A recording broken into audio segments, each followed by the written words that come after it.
Pero la pregunta hoy, y eso va a correr a cargo de nuestros invitados, Menchi, es ¿qué es Itaipú? ¿Cómo nació? ¿De dónde salió Itaipú? ¿Qué es? ¿Cuándo se hizo? ¿Cuándo hablaron por primera vez? Dijo, ya pon Itaipú, vamos a hacer Itaipú. Sí. Bueno, todo eso a cargo de... Bueno, nos visitan la profesora Cecilia Buick. Ella es politóloga, docente, investigadora, especialista en desarrollo latinoamericano. Y a su lado está Joel López, es estudiante de Ingeniería en Electricidad de la Universidad Nacional de Asunción, secretario de Planificación y Proyectos de la Asociación de Estudiantes de Ingeniería en Electricidad. Y traen una propuesta, la campaña se llama Itaipú Ñanembaé por la soberanía nacional. Pero antes de ir directamente a la campaña, que plantea una cuestión mucho más de fondo, sí, vamos a hacer esto que pedía Oscar, algo que a nosotros nos pareció muy ilustrativo, muy didáctico, que lo hacía Latitud 25, y por eso dijimos, repitamos aquí hoy esta clase política que dio Cecilia Buick sobre lo que es Itaipú, justamente estas preguntas que hacía ya Oscar, que son como muy del inicio, cuando empieza todo esto, y sobre todo cifras que pueden ser también muy contundentes, que son fáciles de entender, de cómo las cosas se fueron dando y cómo lamentablemente siempre Paraguay salió perdiendo, digamos, a lo largo de estos años en lo que es el Tratado de Itaipú, y cómo ahora que tenemos a la vista en pocos años más la renegociación, podemos sacar alguna ventaja importante que signifique el despegue definitivo del Paraguay, porque de eso se trata esto, ¿verdad? Por eso es que es tan importante que la gente se empodere y entienda la importancia de lo que nos va a pasar en pocos años más. Así que Cecilia, Joel, bienvenidos al programa, un placer tenerlos acá. Por eso tenemos la pizarra ahí al lado de Cecilia para que sea bien didáctica la clase. Me siento en la facultad. Yo vine con la cabeza bien abierta para aprender. Así. ¿Qué tal, Cecilia? Gracias por aceptar la invitación. Bien enfrente, por favor, tus micrófonos son direccionales. No, muchas gracias, Oscar, Menchi, Juan, a toda la audiencia de la radio y de la tele. Un gustazo para nosotros poder compartir y seguir haciendo esta tarea fundamental que en la campaña llamamos traducir Itaipú a común y corriente. Por favor. Muy bien. ¿No? Un tema técnico sumamente complejo que siempre fue manejado muy cerradamente por especialistas, pero que es un tema que con todo el rigor técnico y científico que merece, lo estamos traduciendo para que toda la ciudadanía común y corriente de pie podamos manejar este tema.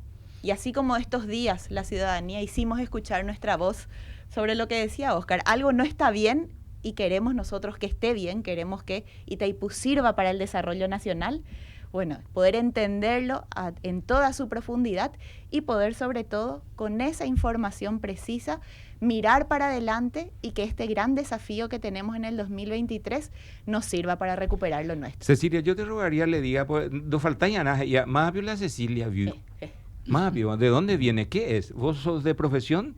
Yo soy politóloga, soy egresada de Ciencias Políticas acá de la Universidad Católica en Paraguay y tengo un posgrado en estudios latinoamericanos.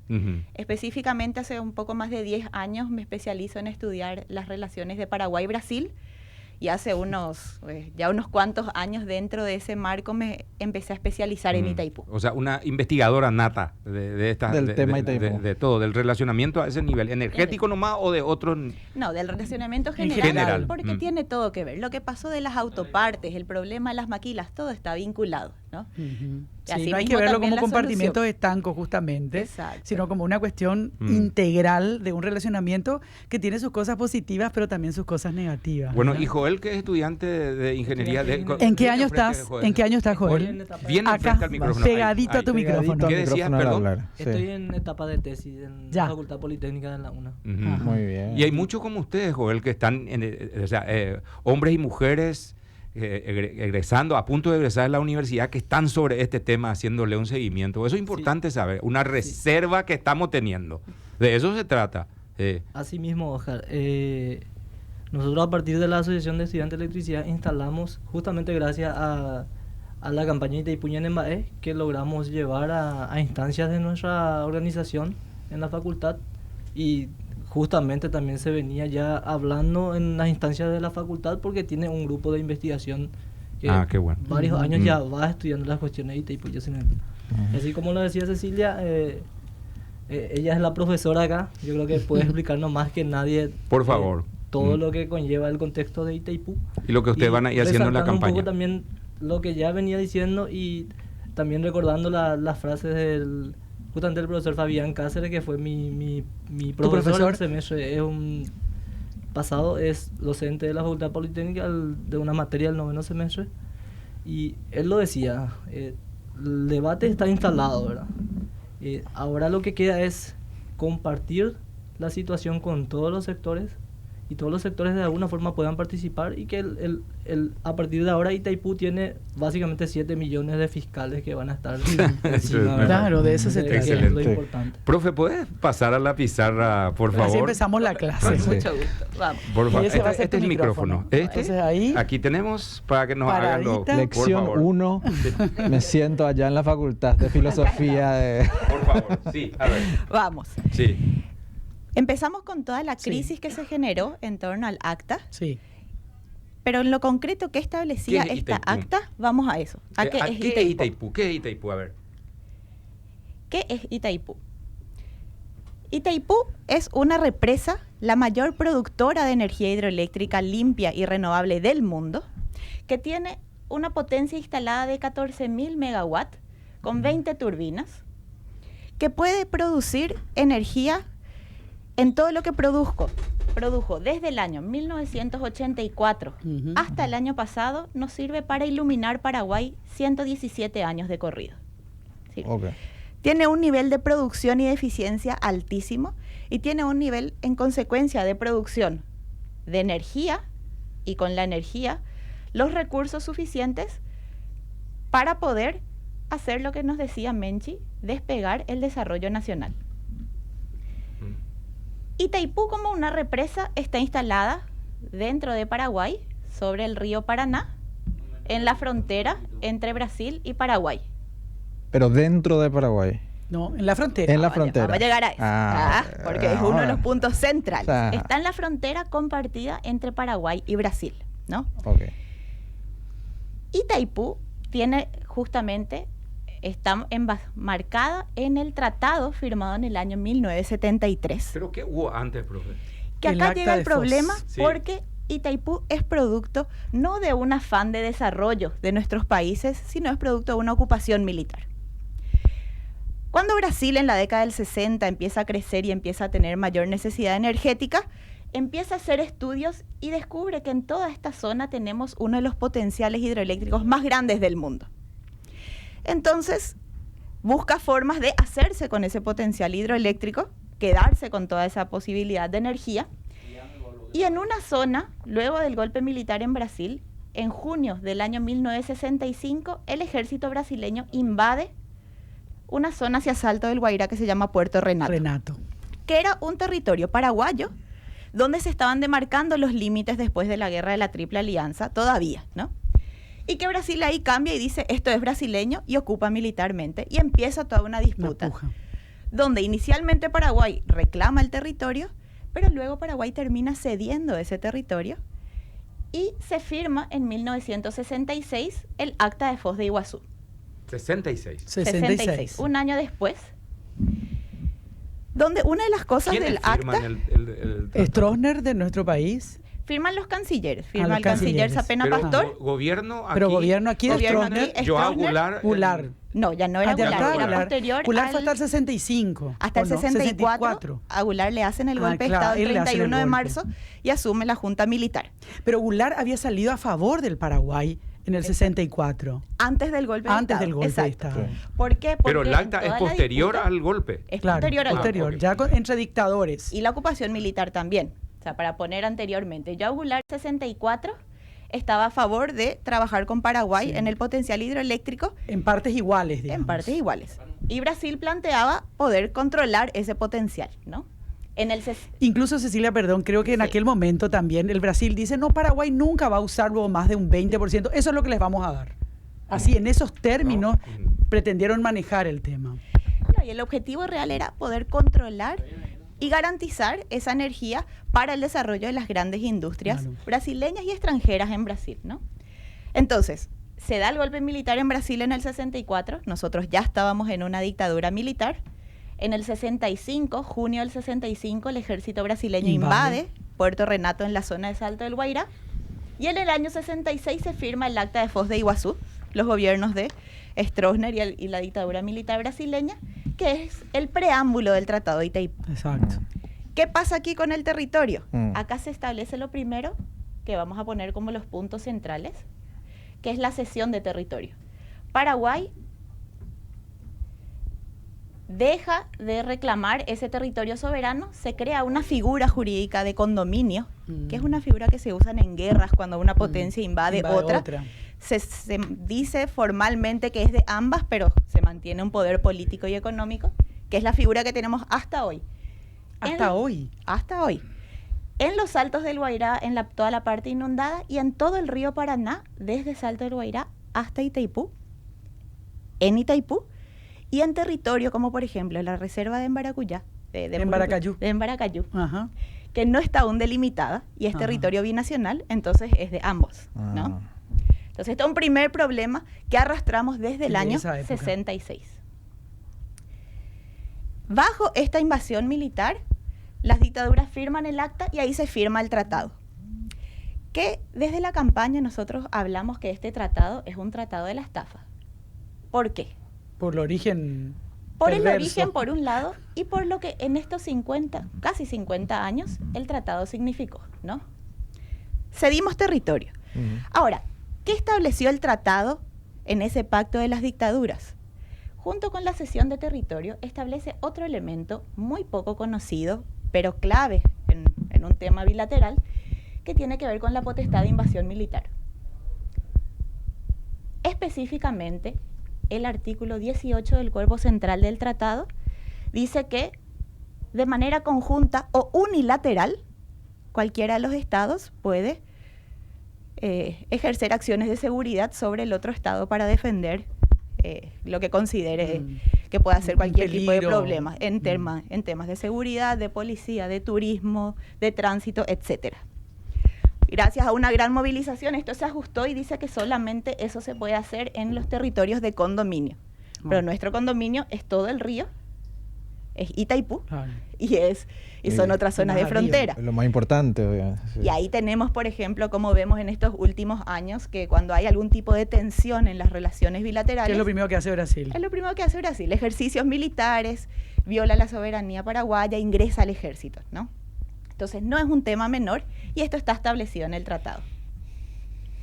Junto con estos dos elementos viene el tercer punto, que es algo que nosotros conocemos como algo que todo el día se habla, que es lo binacional, la binacionalidad. La binacionalidad en verdad es una figura que no existía en el derecho internacional. Es una figura que las dictaduras inventan en el tratado. ¿Y qué significa la binacionalidad? Supraestado. Que Itaipú es un supraestado, es un estado fuera del estado. Supraestado. ¿Qué significa? ¿Quién decide en Itaipú? No decide ni el gobierno paraguayo ni brasileño, decide el Consejo de Administración. ¿Podemos nosotros auditar las cuentas de Itaipú? No podemos. Los ingresos de Itaipú, que por dar un solo dato, el año pasado fueron 3.744 millones de dólares, es decir, 30% de nuestro presupuesto general de gastos de la nación, no pueden venir a Paraguay ni a Brasil, tienen que ser íntegramente gastados en la entidad. Con lo cual, las autoridades de Itaipú justifican los millonarios salarios, 109 millones mensuales, contratos de millones de dólares sin licitación, por la binacionalidad. Sin embargo, es una contradicción porque estos ingresos de Itaipú provienen del servicio de electricidad. Es decir, la factura de ANDE que todas y todos pagamos mes a mes va directo a Itaipú. Pero esos ingresos no pueden venir a Paraguay por la binacionalidad, ¿no? Por eso, este tratado, hablamos que es un tratado de la estafa. Y que le ponemos la cerecita con dos cositas más, que son algunas de las cosas más conocidas, pero que hay que ir a profundidad. Un cuarto punto, que es el más conocido a nivel del debate nacional, que es la cesión de energía. El artículo 13 del cuerpo central del tratado establece que aquel país que no utilice todo su 50% está obligado a ceder. Que no es comercializar ni vender, sino es ceder a un precio fijo y establecido totalmente fuera del precio de mercado. Eso dice el tratado. Dice el tratado. La cesión está establecida como derecho de adquisición, que está en el artículo 13, y se establece el monto por cuánto se cede en el anexo C del tratado. Famoso. El famoso, Sí, que es famoso esto que anexo, sí. se aumentó con el acuerdo Lula-Lugo, se triplicó, pero sí. siguió siendo cesión. Nosotros claro. no podemos hoy vender nuestra energía Claro, pues ni es a Brasil ni a Argentina. Compensación por cesión de energía. Eso es lo que recibimos nosotros, pero es cesión. Y que en la palabra misma, Menchi, cuando uno te hace una compensación Sí. es porque te daño. Claro. ¿no? O sea, Sí, te textual. compenso esto por algún daño que te ocasioné. Exacto. Digamos, o sea, etimológicamente es compensarte de un daño. La cesión de energía no nos permite disponer libremente de nuestra energía, donde, para dar también algunos cálculos, Brasil paga por la energía paraguaya, la tarifa de Itaipú, pero que eso va a Itaipú, no viene al Tesoro paraguayo, y al Tesoro paraguayo ingresa un promedio de 9 a 10 dólares el megawatt hora. Mientras, el precio promedio de mercado en la región ronda los 55 y llegó hasta 120 dólares. ¿En qué momento fue eso, Ceci? El megawatt hora. El mercado sube y baja. Depende de la oferta, de la Digamos, lo que más demanda. escuchamos es petróleo, entre 50, 55, Exacto. 48, 55. por eso. Estos son precios regionales. En Uruguay se llegó a comprar a 120 dólares el megawatt hora. Entonces, pero ahí, haciendo un cálculo por lo Sí. bajo, nosotros entregamos a 10 Y y el mercado podríamos dice vender a 55. 55. ¿ya? Lo que representaría entre 1.500 a 3.000 millones de dólares anuales. Para el tesoro El paraguayo. tesoro. Ahí sí, para Paraguay. Claro. Ahí sí lo que nosotros dejamos de percibir. Entonces, nuestra sesión de energía termina con el quinto y último punto de todo lo que llamamos el tratado de la estafa, que es el pago de la deuda. Ujú. Se me quedó chiquito la pizarra. No quedó chiquita, sí. Y no Está quiero borrar bien. nada porque todo está muy Perfecto. claro. No, vamos. La deuda, La deuda. claro, para construir la represa, como cuando alguien va a construir una casa, abrió una empresa, se tomó una deuda. Un préstamo. No está mal, un préstamo. El préstamo inicial era de 3.500 millones de dólares, que empezó en el año 75 con el cronograma original de obras. Sí. Pero este monto se disparó, llegando a 40 veces más su monto original. ¿Por qué? Primero porque la obra se sobrefacturó. Una serie de hechos de corrupción impunes hasta hoy que hicieron que la obra pase de 3.500 a 20.300 millones de dólares. 20.300 millones. ¿No? Eso se sumó a que durante un periodo de 5 años Itaipú subsidió el costo de la energía, es decir, entregó la energía por debajo del costo para las empresas brasileñas que usaron Paulistas. 97% de esa energía, Ujú. pero eso lo incorporó a la deuda que pagamos ambos Todos. pueblos, paraguayo y brasileño. ¿no? O sea, ¿Y nosotros qué? le estamos pagando en definitiva a esa industria paulista desarrollada. Nosotros le subvencionamos a esa industria paulista que se desarrolló. Paraguay, país pobre. Nosotros, a través de nuestra tarifa de la ANDE, 60%, y acá va, de la tarifa de Itaipú, que luego va a la ANDE, es deuda. Y es esta deuda 40 veces mayor su planteo inicial por la sobrefacturación de la obra, por el subsidio a las empresas brasileñas y por una cuestión de que se colocaron intereses sobre los intereses. No solamente fueron tasas de interés mayores al promedio, sino que se hizo algo que se llamó doble indexación, que es un interés sobre el interés. ¿En qué época fue eso? Eso fue desde el año 97, a través del acuerdo que firmaron el gobierno de Juan Carlos Guasmosi y Fernando Enrique Cardoso, hasta el año 2007, cuando por una gestión del gobierno paraguayo eso se logró eliminar. En esos 10 años, ¿Cuánto? nosotros pagábamos la deuda, pero amanecíamos al año... se pagaba la deuda y el 1 de enero del año siguiente amanecíamos con la deuda aún mayor de la que era anteriormente. Porque el 1 de enero se hacían los ajustes del interés. Entonces, la deuda estaba a 16.000. Pagamos 1.000, pero no bajaba al a año siguiente 15.000. Era 16.500 o 17.000. Y durante 10 años la deuda se disparó. Por eso llegó a 20.000 millones. No solo 20.000 millones. La deuda Más.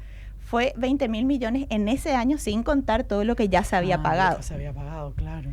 Como no hay una auditoría a la deuda, por la binacionalidad no podemos se puede tener. hacer No tenemos un dato exacto para decir la deuda terminará siendo tanto. Cálculos de algunos técnicos y especialistas hablan de que llegaría a ser 79.900 millones de dólares. Es decir, de 3.500 a 79.900. ¿Cuándo se cierra ese número? ¿Cuándo? ¿En Se el termina de 2023? pagar. Y ahí viene justamente el 2023. El cronograma de pago termina en el año 2022. Y al 2023 puede llegar a ese monto, el costo total. Y esto es lo que necesitamos ver con una auditoría de la deuda. ¿Cuánto se fue pagando año a año? ¿Cuánto fue efectivamente Pero puede llegar creciendo? a ese monto, se estima. En el pago total, sí. Sí. Exacto. Eso, en definitiva, eso es lo que va a costar una vez que termine el pago de la deuda. Ese va a ser el monto que se pagó. Exacto. Correcto. Que es un monto que nos serviría para construir hoy día por lo menos represas? 3 represas del tamaño de Itaipú. Yo le voy borrando ahora sí, así. Pero, Acá no. quedó bastante claro. No, ¿verdad? Que tenemos que Pero hacer una vamos a empezar pausa. 2023, pues. Pero tengo que hacer la pausa, pues. Ahora hacemos la Tengo que pausa. hacer la pausa. Nos avisan porque la pausa y seguimos entrando aquí. Al al Porque 2023. Pero cerramos aparte de justito eso, ahí, cerramos justito ahí. Sí, justito. Pero aparte de eso, que ya preguntamos, ¿qué hubo de diferente en 1973, firma del tratado, al acta de Foz de Iguazú de 1986? ¿Hubo diferencia de lo que se dijo que se iba a hacer en el 86 y lo que finalmente se firmó en el 73? El acta de Fox del De 66, 66, quiero decir. 66, ok. ¿Había algo diferente? Eso vamos a hablar. Muy Si bien. es que hay, ¿eh? Pausa, en un ratito lo vemos, ¿sí? ¿Eh? Bueno, después nos vas a explicar de qué se trata porque la didáctica de la profe está encantando a la Sí, audiencia. a la audiencia. Así Te está digo que hay un con mucha nivel de, claridad. gran impacto. La diferencia, acta de 1966. Sí. Castelo Branco, presidente de Brasil, De Brasil. después del golpe militar. ¿Qué cambió allí? Porque el acta dice una cosa, ¿el tratado reflejaba lo mismo o hubo algún cambio significativo cuando firman en el 73 el tratado? Hay un cambio fundamental, Oscar, que tiene que ver con una palabrita que Brasil borró en el tratado y que es fundamental. El acta entrega nuestro territorio, establece que se va a construir la represa y establece que la energía a ser generada corresponde 50% a cada país con el derecho preferencial de adquisición Por parte de Brasil. por parte del país que no utilice toda la energía con relación al otro. Es decir, en este caso y en la proyección era y es Paraguay quien no utiliza todo, entonces, acorde al acta, Brasil iba a tener el derecho preferencial de adquisición. No significa, preferentemente te doy a Brasil, pero si tengo otra mejor opción, Claro, le doy la a mejor otra. opción. Porque es tu parte. Claro, Claro. porque es tuya y Vamos a soberana. apropiarnos ya, es nuestra parte. Es nuestra parte. Correcto. ¿Y qué pasó en el tratado del 73? ¿Cuál fue la diferencia? El artículo 13 del cuerpo central del tratado habla de todo lo mismo y dice derecho de adquisición. Saca preferencia. Sácalo de preferencial y entonces vuelve que es como Obligatorio. obligatorio. O sea, si yo no uso todo Paraguay, sí o sí tengo que darle a Brasil. Y después ese derecho de adquisición establece como una cesión, que es la tercera palabrita que se incorpora en el anexo C, donde establece justamente que el precio de cesión no va a ser a precio de El mercado. Porque de última, ponele, Brasil tiene el derecho de usar la energía, pero a un precio justo establecido en el mercado. Eso se borra, se establece la cesión y se establece un precio fijo. El numeral 3.8 establece el cálculo específico en el cual se fija el precio por el cual nosotros le cedemos nuestra energía a Brasil, que son $300 el gigawatt hora inicialmente, a lo cual se le fueron poniendo el famoso factor multiplicador. El factor de ajuste famoso. Y con ese se aumenta, Sí. que el último, el que rige actualmente, es el 15.3, que hace que tengamos alrededor de 360 millones de compensación, que es lo que hoy día va a FONACIDE y a la al Fondo para la Gobernación Educación de la Educación de Excelencia e Investigación y Exacto. también a los municipios y gobernaciones. Exacto. Bueno, entonces, ¿hay algún otro cambio con respecto al acta de Foz y el tratado del 73? Ese es el elemento central. Central. Bueno, ¿Sí vaya qué? cambio. Sí. Bueno, pero, profe, para que expliques un poquito, ¿cuánto, si escribís otra vez eso, cuánto Vamos. costó de inicio?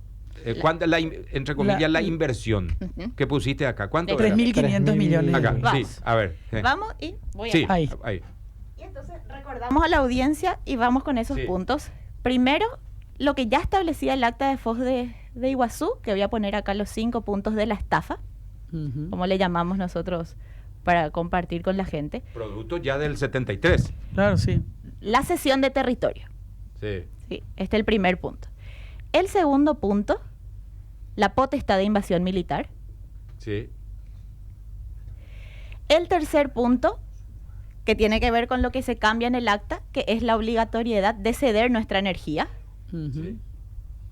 Cesión obligatoria de energía. Sí, porque se sacó lo preferencial. Se sacó lo preferencial, o sea, yo ya no tengo un margen. Un poquito más allá para que vean. Vamos, para que la cesión de energía. La cesión de energía. El cuarto punto, la binacionalidad, que era este manto que estamos analizando, que justamente cubre todo. Inescrutable. Y el quinto punto, la deuda. Inauditable. Que la deuda. También viene justamente inauditable. lo que me decía. Inauditable, una deuda que por eso habla, deuda espuria, deuda ilícita. Claro, sí. Nosotros llamamos deuda corrupta por el origen y el crecimiento de la deuda. Que los datos que decías, Oscar, empezó siendo 3.500 millones de dólares. ¿Quién puso 3.500? ¿Quién dijo, ya muy la plata? El primer crédito, es decir, el crédito es de Electrobras, el primero, pero el crédito lo pagamos todas y todos. Claro. Ahí paramos, profe, porque tengo una pregunta, profe, por favor. Sí. Porque se estableció en algún momento dado, en el conocimiento popular, ya eso, ¿acuerdan cómo ir la plata bebé? Exacto.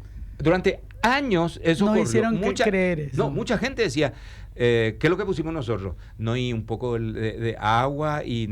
¿Qué pusimos nosotros? ¿Qué dijiste, por favor, cómo es ese tema?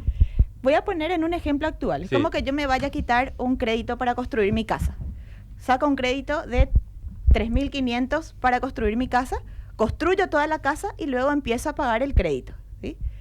La casa va a ser finalmente ¿de quién? ¿Del banco que me dio el crédito o mía, que yo estoy pagando el crédito de la construcción de la casa? Tuya. Va a ser mía. Claro. Claro, si no, todo el mundo estaría con terribles problemas.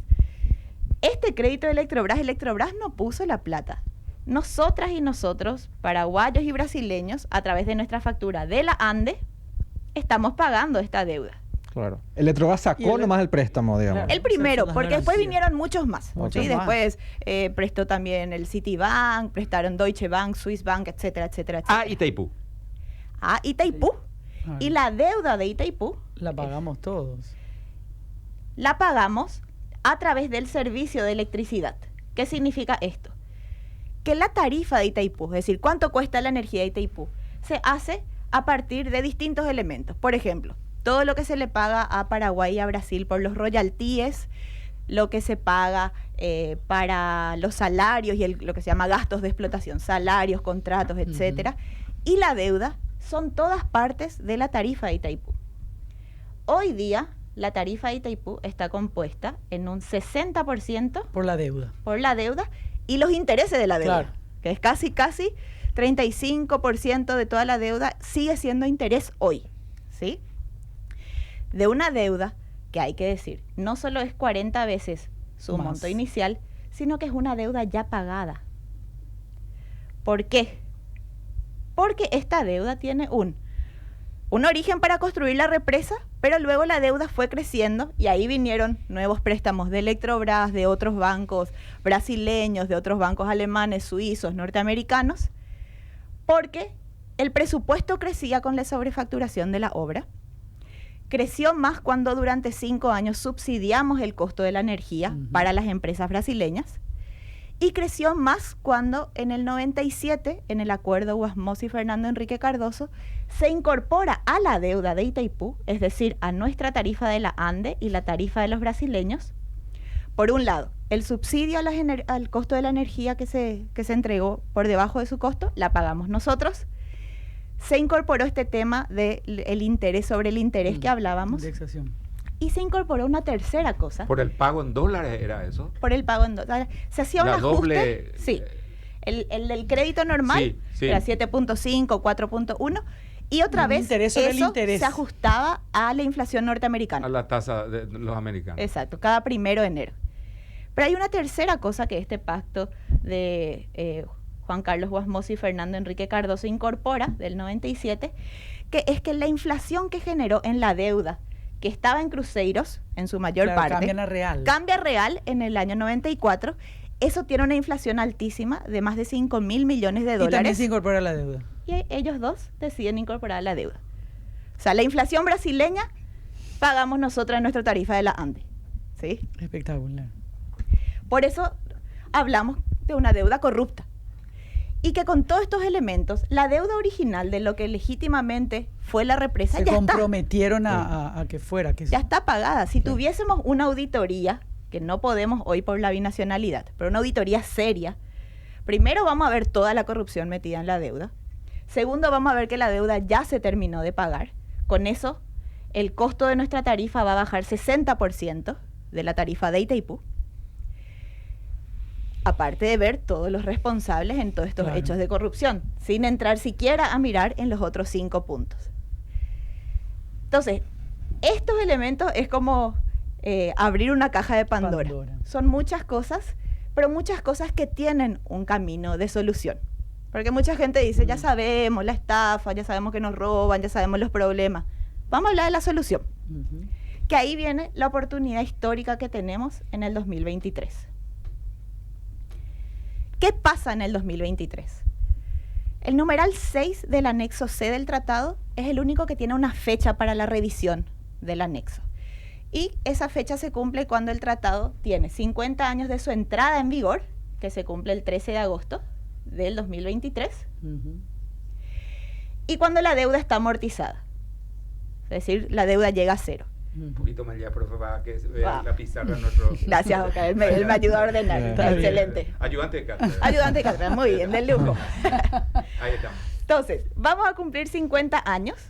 La deuda, yo adhiero a todas las investigaciones que plantean que la deuda ya es cero. Eso está demostrado, pero lastimosamente seguimos pagando. Esta deuda corrupta tiene el cronograma oficial de terminar de pagarse en el 2022. Entonces ahí se abre la oportunidad de revisión puntualmente del anexo C. Pero ¿qué es esa oportunidad que nos abre? Es poner el tema sobre la mesa, que ya pasó ahora, ¿no? Exacto. Poner en boca a todo y decir, espera, ¿qué es lo que tenemos que revisar? No es solamente cuánto cuesta la tarifa o la energía o cómo componer. Tenemos que ir a revisar estos puntos. Todo. ¿Por qué? Porque si cambiamos una partecita, por ejemplo, aumentamos el FONACIDE y en vez de que sea 300 millones, ahora recibimos 600, ¿verdad? Genial. Pero ¿qué vamos a estar haciendo? Vamos a estar perdiendo lo que tenemos, que es una oportunidad histórica. ¿Por qué? Porque lo que nosotros recibimos hasta ahora, y voy a decir de una forma un poco fuerte, pero que es importante decirlo así, son migajas. Son migajas de la riqueza que producimos en Itaipú. Entonces, queremos transformar estos 5 puntos de la estafa en 5 puntos de soberanía. ¿Y qué va a implicar eso? ¿Qué va a significar para nosotras y nosotros ciudadanos de pie del día a día común y corriente? Recuperar territorio y terminar con la invasión militar es algo muy básico, es defender nuestro país y no abrir la puerta para que cuando haya algún inconveniente, un ejército, en este caso brasileño, pueda entrar, ¿verdad? Entonces acá tenemos el punto 1 y el punto 2. ¿El 3? El 3, la cesión de energía. Nosotros podemos disponer de nuestra energía y, por un lado, utilizar más energía en el país, eso categórico, pero también comercializarla. Solamente si hoy la energía que nosotros cedemos a Brasil la comercializáramos. Comercializar, y eso hablábamos, por lo bajo, estamos hablando de 1.500 millones, por lo bajo, 1.500 millones de dólares anuales para ingresar al presupuesto de gastos de la nación. Fíjense que lo que recibimos hoy por la cesión son alrededor de 360 millones. A veces más, a veces menos, nunca fue más. 360. Podríamos recibir 1.500 millones. La binacionalidad. Acá tenemos justamente la clave para destrabar este manejo corrupto de un estado sobre otro estado, ¿verdad? Y secreto, ¿verdad? Secreto, ahí está el mayor secreto. y que nadie rinde cuentas, nadie paga. Pero por dar un dato de la binacionalidad, porque podemos hablar mucho, todos los ingresos de Itaipú tienen que ser anualmente gastados en Itaipú.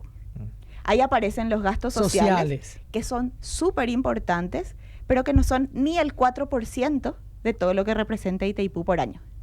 Voy a poner un ejemplo. Se presentó el programa de modernización agrícola como un gran evento, un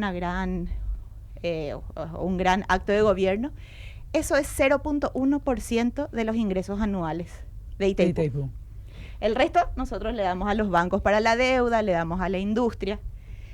Entonces, haciendo un cálculo rápido, que ahí nosotros estamos en una tarea de afinar esto, pero en números generales, sin la binacionalidad y haciendo que, cubriendo todos los costos de Itaipú, los ingresos puedan ir a cada uno de los estados de manera soberana, nosotros hablamos de por lo menos 1.500 millones de dólares más al año que pueden ingresar a las arcas del estado.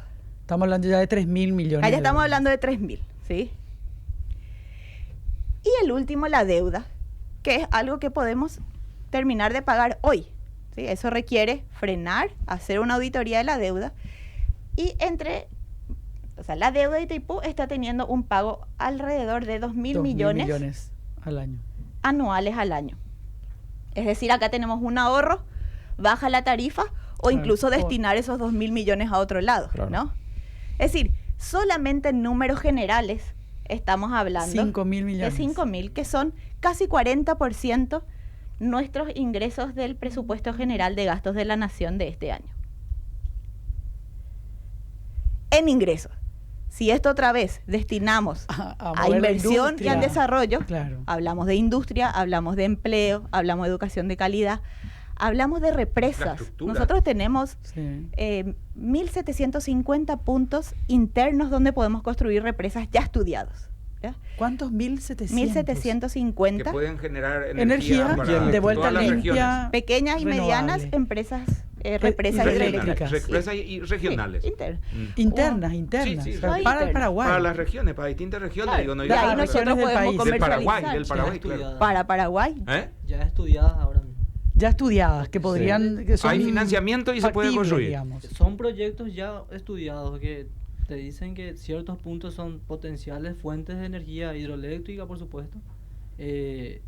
Justamente la Facultad Politécnica, el GICE, desarrolla muchos de esos estudios que de alguna u otra forma se podría mirar a partir de acá, ¿verdad? O sea, tenemos un excedente enorme todavía en lo que es Itaipú y Yacyretá, pero también ya es un momento de ir mirando estas cuestiones de qué potenciales tenemos, ¿verdad? Cuando lleguemos a necesitar de toda nuestra energía. O sea, inclusive entonces ya tenemos ese trabajo hecho, adelantado.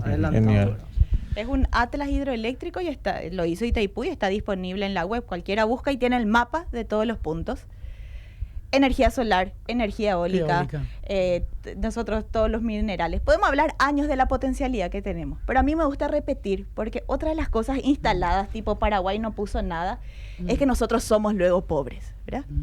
Y yo siempre le pregunto a los alumnos cuando empiezo, ustedes saben que nosotros tenemos oro, saben que tenemos diamante, saben que tenemos gas, que tenemos uranio, que tenemos plata, que tenemos titanio, etcétera, etcétera. O sea, no nos faltan recursos para desarrollar nuestro país. Paso yo, ahí ya están llevando todo. Ya están llevando todo, exacto. Sí. ¿Ves? No sé qué. Para seguir sumando acá un pequeño grano, un aporte a todas las estafas, ¿verdad? Sí. Entonces, estos 5 puntos de la estafa queremos convertir y necesitamos convertir en 5 puntos de soberanía. Y acá el 2023 nos da esta oportunidad histórica, porque tenemos 2 formas de hacerlo, ¿no? Una es que en el 2023 obligatoriamente se abre una mesa de negociación, o sea, eso sí o sí se tiene que abrir, pero ojo, Brasil está obligado a abrir una mesa de negociación, pero no está obligado a cerrar un acuerdo. Entonces, claro, la mesa se puede abrir y puede durar 25 años, 30 años, 80. Si no quieren firmar. Y nosotros tampoco. Nosotros tampoco. Claro. Pero a quien le conviene que el tratado siga como está. A Brasil. Nosotros tenemos que modificar por el anexo C, sí o sí. Y ahí viene el camino que justamente estudiando consideramos el más pertinente, que es el camino de anular el tratado de la estafa, de demandar la nulidad del tratado. Y hacer un nuevo tratado. Y con esto, la nulidad del tratado, soberanamente el Estado paraguayo la puede demandar hoy en la Corte Internacional de la Haya. Como vimos, el tratado tiene vicios de origen, tiene vicios en todo su desarrollo y tiene un desvío de su supuesta intención original. No sirvió al desarrollo ni al beneficio de los pueblos. No. ¿Cómo se puede hacer la nulidad del tratado? Contanos eso después de la pausa que tenemos. Excelente. Ese es el eje de la campaña que ustedes están encabezando. Claro. Entonces, el planteamiento es directo, porque la pregunta es, sí, ¿y qué instrumento va a regir en la relación de Itaipú con los estados brasileño y paraguayo? Esa sería una pregunta. Pausa, en un ratito volvemos. Dale, que están pidiendo que esto, y ya informamos. Sí. En las redes sociales de Monumental, particularmente en Facebook, ustedes van a encontrar las gráficas de la profe. Sí, todo el programa. Todo el programa, y entonces van a poder, porque me están pidiendo la grabación del programa. De toda tu exposición. Y pido disculpas porque no podemos responder a todas las consultas, ¿verdad? De eso se trata. Y muchísimas gracias por sus aportes también. Creo que en general la gente comenzó a entender un montón de cosas. Comenzó a entender porque de eso se trata. Ustedes notaron también, hay un gran desconocimiento general de cuándo nace Itaipú, de dónde viene, cuál fue el conflicto. ¿Qué cambios hubo radicales? Te dejo hablar, Cecilia, porque finalmente llegamos a esto. 2023, dijiste, es, como dice en la pizarra, para cerrar nuestro encuentro de hoy, la oportunidad histórica. Es más, con el apoyo de los estudiantes, el caso de Joel, que está aquí ya con su tesis lista para poder recibirse, nulidad del tratado inclusive. Y la gente dice, pero no es muy, ¿cómo vamos a quedarnos? ¿Y qué tratado vamos a tener? Porque a veces hay gente como que tiene miedo de decir, ¿cómo vamos a estar? Medio que medio al aire. Contanos, Cecilia, ¿cómo es? Y con Joel ya también. A ver, ¿cómo es? Excelente. El 2023 es una oportunidad histórica y ahí creemos esto que hablábamos, no tenemos más que estar parchando un tratado que tiene un origen ilícito de corrupción y de una estafa que no sirvió en estos 50 años, ni al pueblo paraguayo ni brasileño. El 2023 nos abre la oportunidad de ir al fondo de la cuestión y plantear la nulidad del tratado, lo cual podemos hacer soberanamente como Estado paraguayo hoy.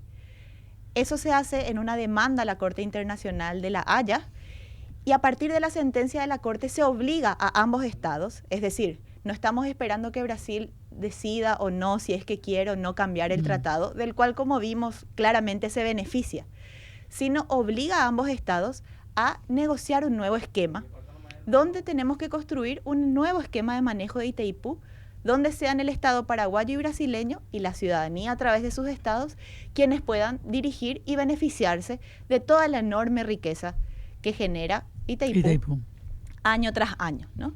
Y ahí tenemos muchos casos. Por un lado, tenemos varios estudios ya, por ejemplo, el doctor de Gasperi, ya fallecido, un gran jurista, que a partir de sus estudios llegó a esta conclusión de la nulidad y tiene un análisis de todos los vicios de nulidad del tratado.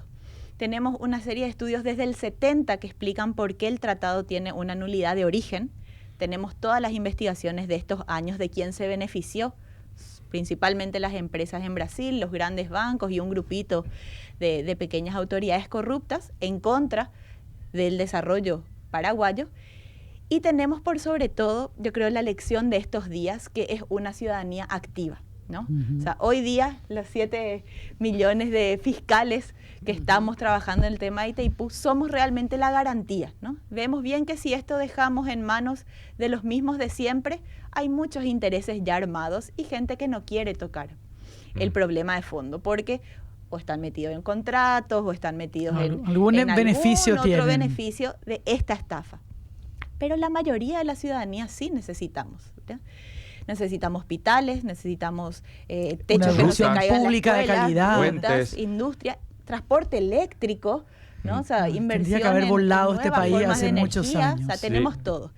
La nulidad del tratado obliga a los estados a construir nuevos esquemas. Tenemos ejemplos de distintos esquemas de manejo que no tienen este invento de la binacionalidad, incluso en la región, ¿no?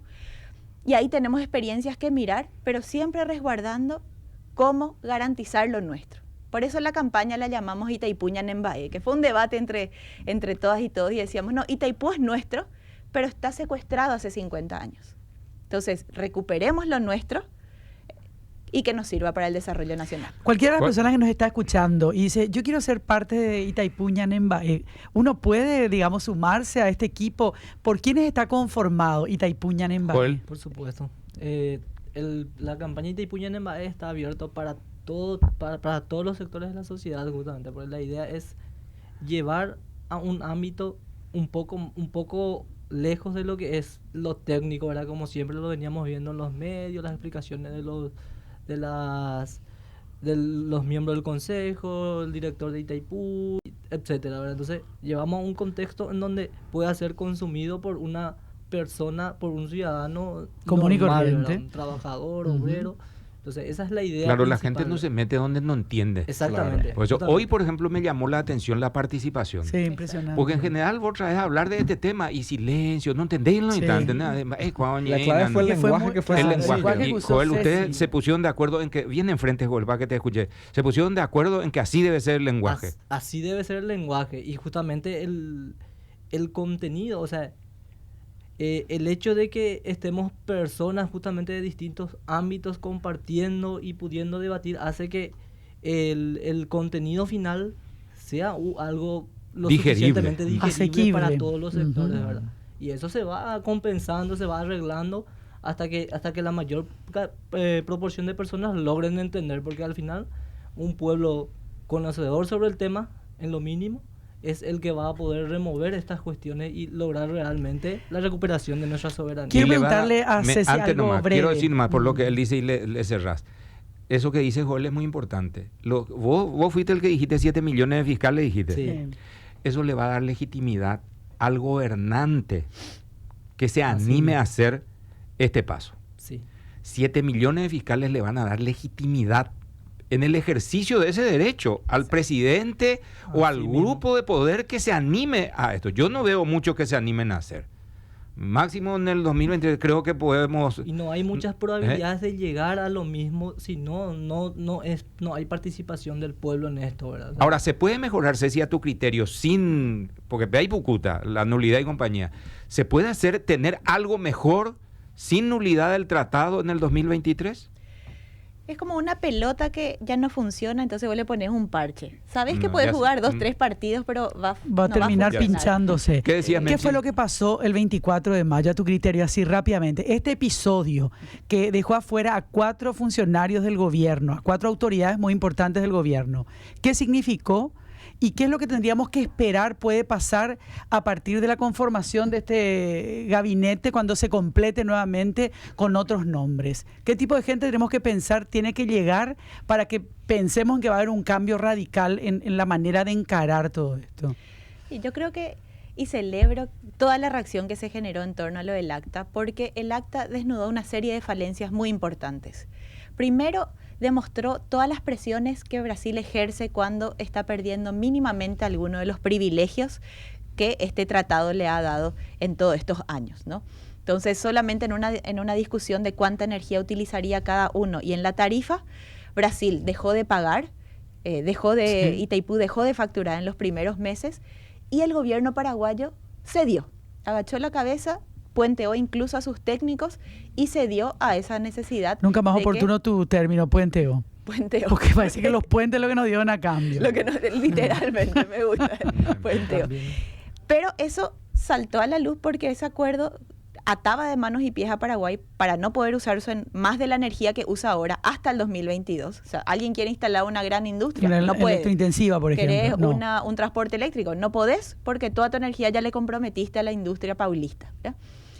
Y encarecer la tarifa en una conquista que fue que justamente el 50% de la energía que le llamamos barata sea paraguaya, ¿ya? Entonces, que esto salte a la luz para mí es muy importante que sea ahora y no dentro de un año cuando tengamos un tarifazo, ¿verdad? Y celebro también la reacción ciudadana, porque lo grave de este antecedente de un acuerdo a espaldas del pueblo paraguayo y en contra de los intereses paraguayos nos deja muy mal parados para mirar hacia adelante si no hay un cambio radical de posición. La posición no puede ser ceder el interés paraguayo para subsidiar el otro, tiene que ser, bueno, encontremos claro lo que nos beneficia a todos, pero defendamos lo nuestro. Y ahí creo que la ciudadanía es clave. Entonces, quiero nomás aprovechar para invitar a toda la audiencia que está escuchando y que está preguntando, justamente a poder seguirnos en todas las redes. La campaña es abierta, somos todas y todos voluntarios, eso es re importante porque siempre nos claro. preguntan, hacemos esto. Más opaganda de Gina. Claro, y acá nosotros hacemos Sí, vaquita, sí. juntamos pero en serio la hacemos ¿Cómo a es? pulmón. Nos pueden encontrar en todas las redes como Itaipú Ñanembaé, Facebook, Twitter, Instagram. Facebook es el que más se mueve.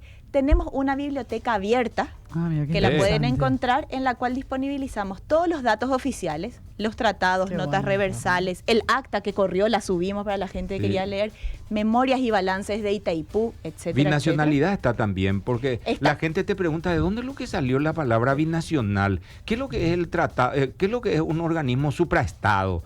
Todo ese tipo hay documentación para leer. La documentación oficial y no, porque información es poder, así que lo que tenemos que hacer es socializar la información, no esconderla, y eso es un poco el interés de la campaña. Ahí está el poder, dicho sea de paso. Cecilia, Joel, un placer haberlos tenido acá. Muchísimas gracias por iluminarnos. Que hayan estado cómodos también con nosotros, ¿sí? Muchas gracias. No, a ustedes muchas gracias y a toda la audiencia.